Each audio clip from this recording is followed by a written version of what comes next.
So we're going to Camp David. We're going to have meetings and a lot of work.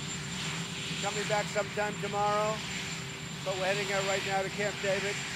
I want to say the stock market is on pace to have its best year. I mean, since I guess over 50 years, and the Dow is on pace to have its best year in 80 years.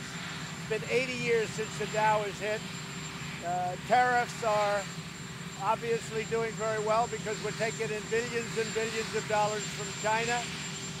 We would be from others, and we might be from others, but billions of dollars are coming in from China, and frankly, look at what's happening with the stock market, which is pretty much what I've been saying. Also, an article came out this morning that the tariffs are having very little effect on costs going up, and in some cases, no effect.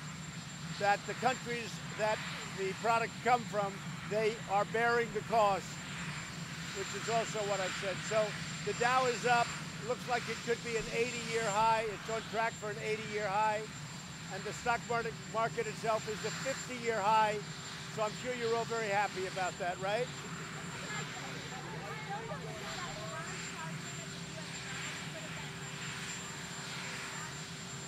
I don't know, unintentional or not. It was probably intentional, as I said. But regardless, they targeted something without a person in it, without a man or woman, and certainly without anybody from the United States in it. So we want to be proportionate. We're getting a lot of praise for what I did, and we have people on both sides. Some like it, and some probably not as much. My expression is we have plenty of time. We have plenty of time. You understand that?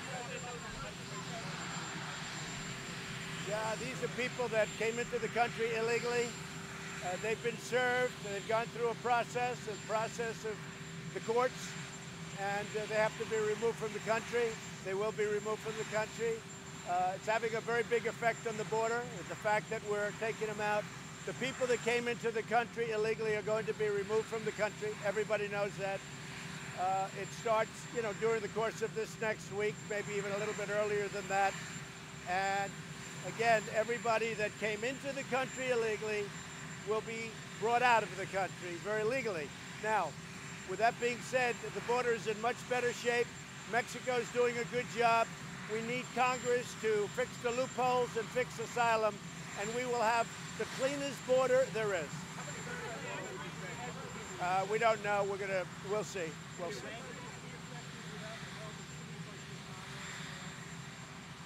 Well, some cities are going to fight it, but if you notice, they're generally high-crime cities. If you look at Chicago, they're fighting it, and if you look at other cities, they're fighting it. Many of those cities are high-crime cities, and they're sanctuary cities. The state of Florida is now ending all sanctuary cities. He's doing a very smart thing. Governor DeSantis, he's ending all sanctuary cities in the state of Florida. And I'll tell you, Governor DeSantis has been fantastic. He's right on the ball, and we have others that are following. You'll be seeing a lot of that. People are tired of sanctuary cities and what it does and the crime it brings. They're very tired of it.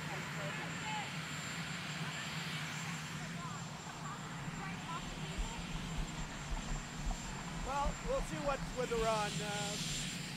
Everybody was saying I'm a warmonger, and now they say I'm a dove. And I think I'm neither, if you want to know the truth. I'm a man with common sense, and that's what we need in this country, is common sense. But I didn't like the idea of them knowingly shooting down an unmanned drone, and then we kill 150 people. I didn't like that.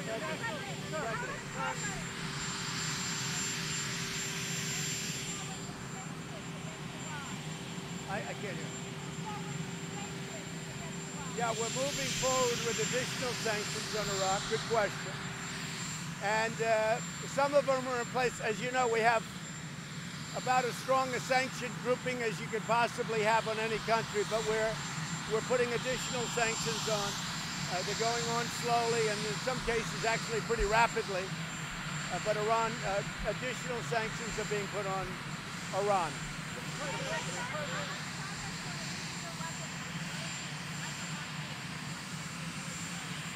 Very little. That's what it's all about. You know, we have built And right now, if you look at the United States, very importantly, we are the #1 oil producer, oil and gas in the world by far. We're way ahead of Russia. We're way ahead of Saudi Arabia. We don't really need the Straits anymore. We take some, but we don't need it. The biggest beneficiary of the Straits is China. 91% of their energy comes out of the Straits. Japan, Indonesia, many other countries need it. So we're doing them a very big service by keeping the Straits open. But this is not about the Straits. This is about Iran cannot have a nuclear weapon. Very simple. Because we don't need it, just so you understand. We don't need it. Your national security advisor came under some harsh criticism from Tucker Carlson and others for pushing too hard on Iran. You said you're not a warmonger, but do you have confidence in the judgment of your national security advisor, John Bolton? Yeah, I do, because I have John Bolton, who I would definitely say is a hawk, and I have other people that are on the other side of the equation, and ultimately I make the decision, so it doesn't matter. But I want, for instance, I disagreed very much with John Bolton. His attitude on the Middle East and Iraq was going into Iraq. I think that was a big mistake. I think I've been proven right, but I've been against that forever. John Bolton is doing a very good job, but he takes generally a tough posture. But I have other people that don't take that posture. But the only one that matters is me, because I'll listen to everybody. And I want people on both sides. Having people on both sides to me is very important. At what point were you briefed about the potential casualties of an Iran airstrike? Were you briefed in the initial planning stages? At what point were you actually... No, I started to hear that it was a lot, but again, no decision was made. I said, you come and see me, and they came and see me at the time. We hadn't done anything, and I asked the question, and I said, I want to know that answer before I make a decision. So we hadn't made a decision to go forward. I said, everybody, we will meet. One thing I want to know, and I want to know it accurately as possible, how many people will die? Just so you know, I come from New York City. In New York City, we have a lot of Iranians, and they're great people. I have friends that are Iranians, many friends. Living in New York City, you meet many Iranians. They're very smart, they're very ambitious, they have tremendous, they're high-quality people. But I have many friends that are Iranian. I don't want to kill 150 Iranians. I understand it. I don't want to kill 150 of anything or anybody unless it's absolutely necessary. And most people very much agree with what I'm doing. Now, if the leadership of Iran behaves badly, then it's going to be a very, very bad day for them. But hopefully, they're smart, and hopefully they really care for their people and not themselves. And hopefully we can get Iran back onto an economic track that's fantastic, where they're a really wealthy nation, which would be a wonderful thing. All those things I want to do. But if they're going to be foolish, that's never going to happen.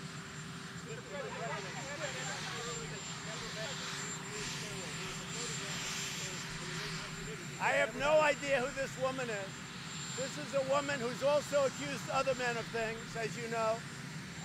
It is a totally false accusation. I think she was married, as I read, I have no idea who she is, but she was married to a actually nice guy, Johnson, a newscaster, standing with my coat on in a line. Give me a break. With my back to the camera. I have no idea who she is. What she did is, it's terrible. What's going on? So it's a total false accusation, and I don't know anything about her. And she's made this charge against others. And you know, people have to be careful, because they're playing with very dangerous territory. And when they do that, and it's happening more and more, when you look at what happened to Justice Kavanaugh, and you look at what's happening to others, you can't do that for the sake of publicity. New York Magazine is a failing magazine. It's ready to go out of business from what I hear. They'll do anything they can. But this is about many men, and I was one of the many men that she wrote about. It's a totally false accusation. I have absolutely no idea who she is. there's some picture where we're shaking hands. It looks like at some kind of event. I have my coat on. I have my wife standing next to me. And I didn't know her husband, but he was a newscaster. But I have no idea who she is, none whatsoever. It's a false accusation, and it's a disgrace that a magazine like New York, which is one of the reasons it's failing, people don't read it anymore.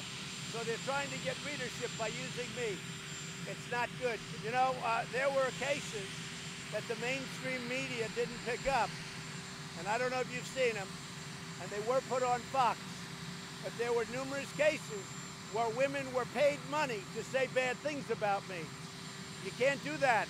You can't do that. And those women did wrong things. That women were actually paid money to say bad things about me. But here's the case. It's an absolute disgrace that she's allowed to do that.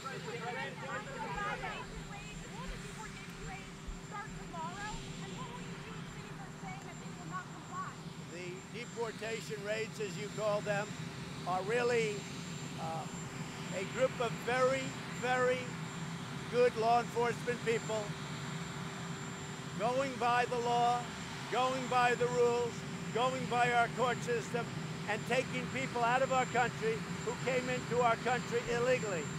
They came into our country illegally, and we're taking them out legally. We're bringing them back to their country. I want to thank, while I'm here, I want to thank Mexico. So far, Mexico has been really good.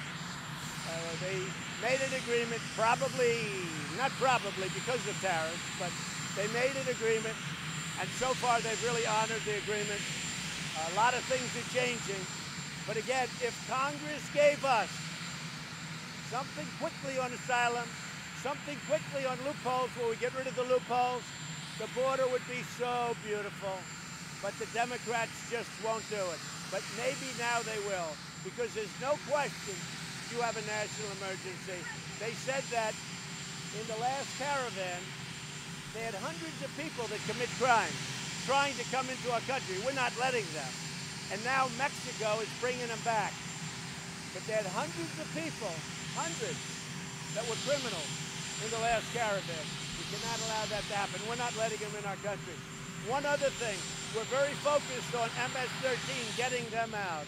And I hope you're not going to stick up too much for MS-13. But we're very focused. ICE, these are fantastic people. We're very, very focused on getting MS-13 out of this country. How are you? Good. I was working on Iran.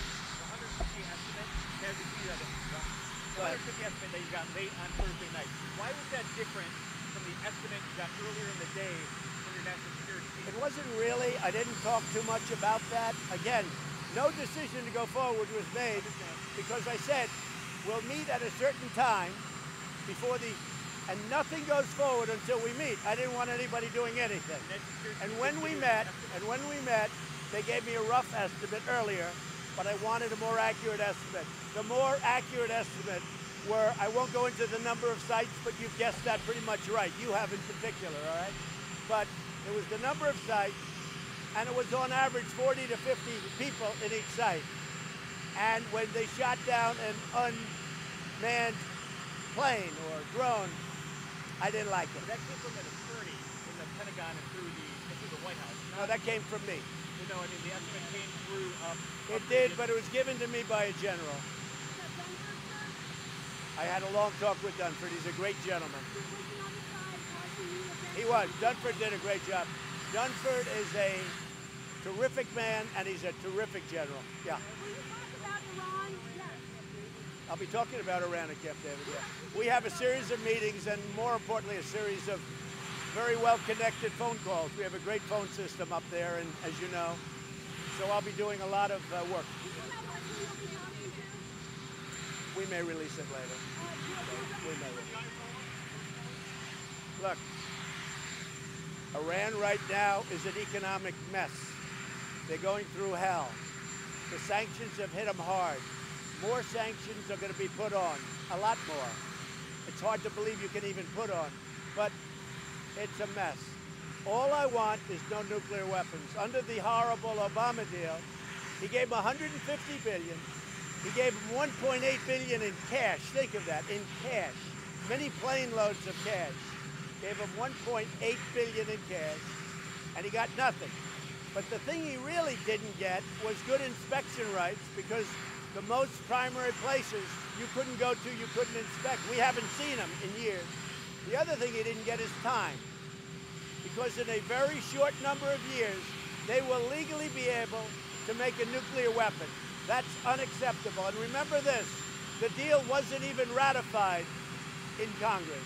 It never got proper, in terms of treaty, it never got proper authorization from Congress. So with all of that, it was very important to me, so we'll start all over. We could have a deal with them very quickly if they want to do it. It's up to them.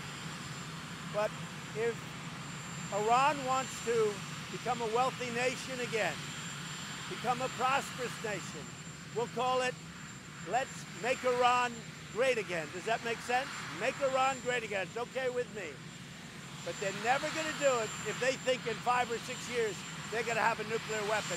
I know too much about nuclear, a lot about nuclear, and let me just tell you, they're not going to have a nuclear weapon. If that's safe, and it has very little to do with the oil, because again, China gets its oil 91%, Japan gets its oil 60%, Indonesia, so many other countries.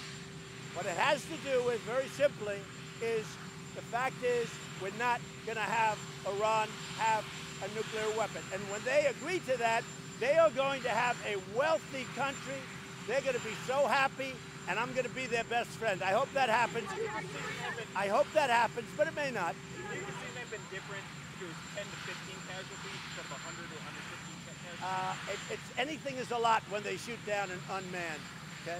So anything's a lot. I didn't like it. I didn't like it. Say it? If they shoot down another unmanned drone, We'll see. But I don't think that'll happen. And North Korea? I don't think that's happened. And if you notice, there was a plane with 38 people yesterday. Did you see that? I think that's a big story. Is that accurate? They had it in their sights and they didn't shoot it down. That was accurate? I think they were very wise not to do that, and we appreciate that they didn't do that. But they had a plane in their sights, 38 people on the plane, and they didn't shoot it down, and I think that was a very wise decision, and I think that's something that we very much appreciate. Accurate to say that your national security team brought you a plan with planned strikes and didn't have a fully formed estimate on casualties? No, they brought me a great plan. But I wanted to know at the end, I wanted an accurate count. They gave me very odd numbers. I wanted an accurate count as to how many people would be killed, how many Iranians would be killed. And as I said, coming from New York, I know a lot of Iranians. They're great people. Thank you very much. On North Korea! On North Korea! On North Korea! Don't go to the table until we get this solved. Yeah. We have a tremendously powerful military force in that area. It's always on the table until we get this solved. Thank you.